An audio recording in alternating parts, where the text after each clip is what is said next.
बिस्मिल्लाहिर्रहमानिर्रहीम अस्सलामुअलैकुम। अगर आप घर बैठे परेशान हैं कि हम फैब्रिक पेंटिंग किस तरह से करें, कौन से फैब्रिक पेंट्स अच्छे हैं, कौन से यूज़ करें, तो आपकी परेशानी हुई ख़त्म। हम आपके लिए फैब्रिक पेंटिंग कोर्स लेके आए हैं। इस कोर्स में आपको मुकम्मल मटेरियल लिस्ट के बारे में बताया जाएगा, कौन सा ज़रूरी मटेरियल यूज़ होता है फैब्रिक पेंटिंग के लिए।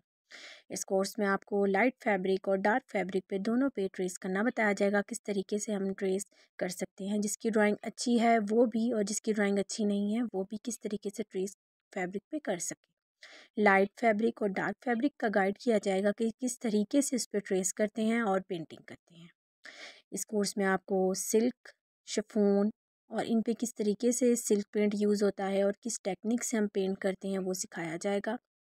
इस कोर्स में आपको एम्बोस्ड पेंटिंग, इस कोर्स में आपको ब्लॉक प्रिंटिंग, फॉयल पेंटिंग, ये सब सिखाई जाएंगी टेक्निक। और आपको खुद से घर में जो है वो पेंट बनाना बताया जाएगा कि आप सिल्क पेंट, फैब्रिक पेंट किस तरह से घर में तैयार कर सकते हैं। इस कोर्स में आपको स्क्रीन प्रिंटिंग के बारे में बताया जाएगा, किस तरीके से हम स्क्रीन प्रिंटिंग घर पे बैठे कर सकते हैं डिफरेंट टेक्निक के साथ। और बहुत कुछ सिखाया जाएगा टिप्स और ट्रिक्स के साथ। तो किस चीज़ का है आपको इंतज़ार? आप भी फैब्रिक पेंटिंग कोर्स में रजिस्ट्रेशन करवाएं और मज़े मज़े की पेंटिंग करें।